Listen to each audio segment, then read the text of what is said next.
I'm going to tell you a story. When it comes to talking about sexual health and education and pleasure and all those things that we love talking about here on Let's Talk About Sex, hi, I'm Jerome. Welcome to the show. I have a lot of sayings, and it's a big one. Oops. The brain is the biggest sex organ. But my favorite one that I share, probably more than all of those, is that a closed mouth don't get fed. Now, that is shortening down from the yin yang twins. I hate to say a closed mouth don't get fed, so I don't mind asking for head. You heard what I said. You need to make your way to the bed so you can start using your head. Okay. But that song came out when I was in high school. Shouldn't have been listening to it. But it did set me up for being able to teach this lesson or impart this lesson with you today. Ask for what you want. You would be surprised how many people are aching, yearning to make you happy, to satisfy you, if you just open up and express your needs. So let's talk about it. There is a great many reasons why people won't share what they want, even with people who are supposed to be the person that they should be able to share their desires with.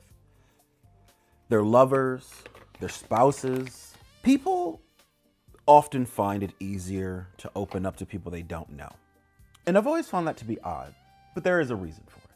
There's a lot of risk in being who you really are, sharing your pleasures, your desires, your wants.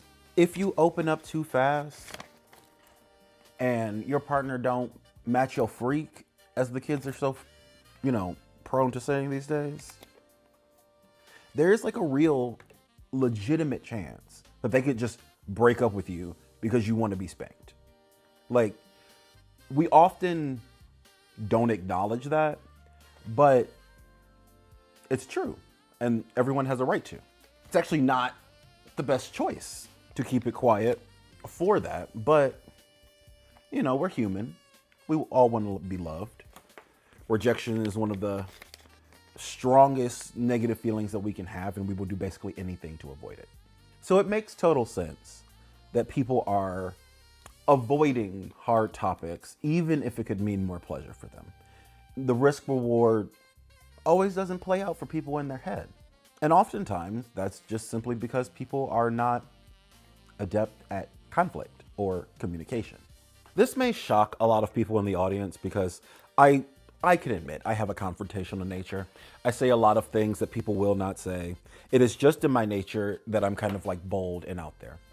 Still, I have a hard time sharing my desires sometimes. I don't come from a family where that was encouraged, but typically, depending on your family culture, it can just be very difficult to share. Now, for some other people, they could be living in a place where that's not really possible at all, to even share their desires or talk about things that they want or open up or push back or do anything, really. I'm living here in the South now, and it's given me a bit of perspective on differences in culture. And one of the things that I've noticed is that for me, expressing myself is actually a form of love. I always tell my friends, like, if I've never cursed around you, or if I've never made like a very crude joke, if I've never shared a very odd sex fact with you, I don't fucking like you. Because the truth is, only the coolest fucking people get that side of me. Because I see my true self as being a blast. How do you feel about yourself? How do you feel about the things that we keep quiet, your private life, your internal world? How do you feel about it? Do you feel shame? Do you think that your desires are disgusting? Do you come from a world where having those desires was never even talked about or explored? Do you come from a place where, or family, maybe not necessarily a place, but where you were religious? Did you ever learn to express yourself in other ways? Could you stand up for yourself? Could you say, Mom, Dad, I don't like this? What is your baseline in terms of autonomy? in terms of sharing your desires. As I shared for myself, I was in a place where that was normal, but not necessarily a culture or a family where that was normal. We could share our desires, but not about everything, which in some ways trained me, that only certain parts of myself are acceptable. And in my adult life, what I often find is that the things that I struggle with, and what I have found is that in my adult life, the things that I actually struggle with now are many of those same things. So, no, I'll keep that. The reason why I start there and share that personal anecdote about my life is because through the years of talking to people, what I've often found is that how they behave in adulthood matches what they were trained to do in childhood when it comes to these certain topics. If you are going to start working your way towards sharing your desires, opening your mouth to get fed or fucked, you're gonna have to attack some hard feelings. And yes, this is just my psychologist brain overthinking everything, but what else do you come here for? I know that for myself, the feelings, as I mentioned before, are ones of rejection, isolation, a feeling of a lack of acceptance. Like I mentioned earlier that I do let people close, but I'm standoffish because of that fear of rejection. I want to circle back to the topic of possibly being rejected for your desires. For a lot of people, the stinging pain of rejection from childhood never gets better. It just simply doesn't. You always just in your nervous system feel like there's something wrong, like you don't belong. It's just a reality.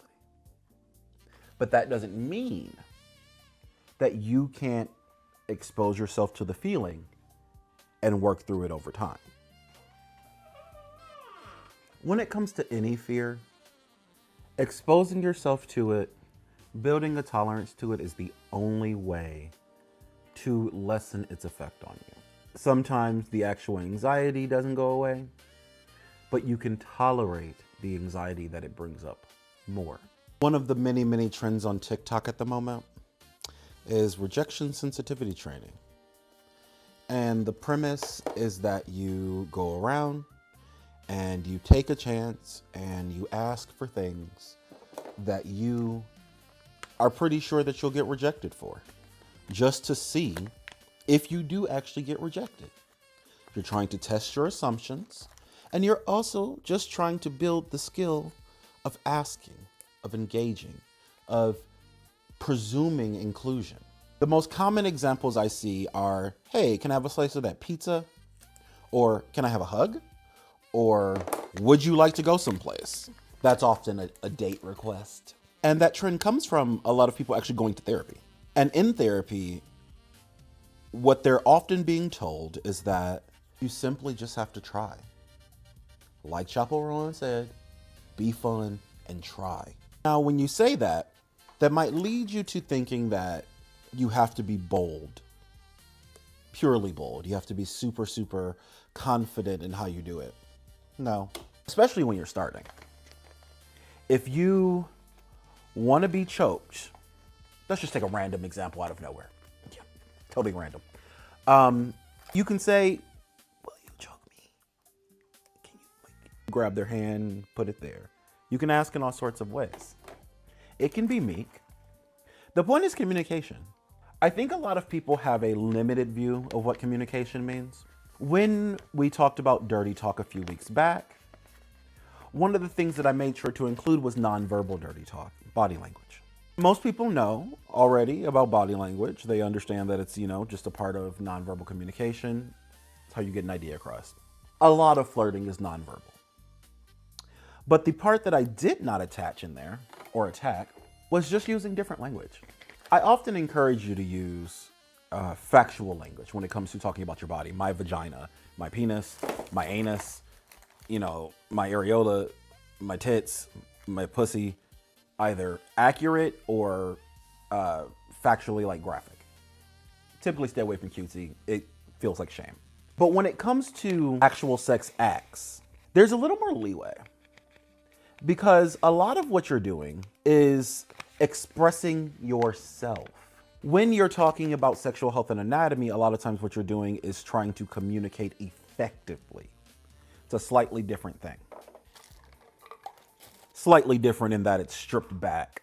There's often this thought that all sexual desires or kinkiness or anything like that needs to have a long, drawn-out conversation. And while I do think it's smart to make sure that your bases are clear and we're all on the same page and whatnot, depending on the status of your relationship, sometimes you can talk a little bit less based on like how much you trust each other. There is a fear, a popular fear in hookup culture that you're gonna do something that really, really violates somebody and then you're gonna end up in a world of trouble. When I'm talking about this situation here, you need to be taking into account the context of how well you know this person to determine how much conversation you need to have. Hookups, of course. You need to have more baseline conversation. That's pretty much, yeah, you just got to. But as you grow and you connect, discuss ahead of time how much communication you need.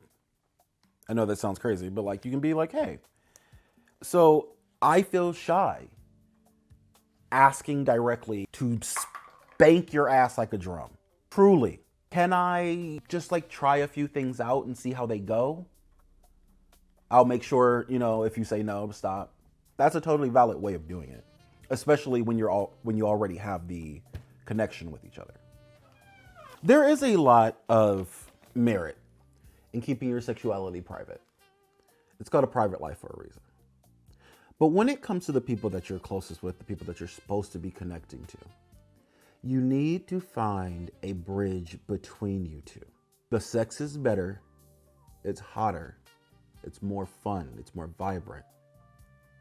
Even if it's only strict vanilla because that's what you wanted. When you can communicate.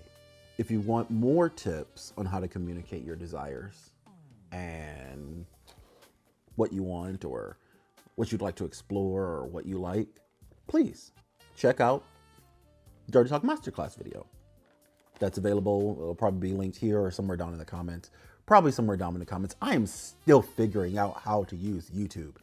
I have never felt so old, man, as when I started to relearn how to use like social media and stuff. Now that I'm in my late 30s, I'm 38. Oh my God. But I'm gonna figure it out. Thank you so much for watching. Make sure you talk to your partner. Tell them what you want. Tell them in a way that's comfortable for you. Make sure that you are open and honest so that you can get everything that you want in the bedroom. Keep it sexy.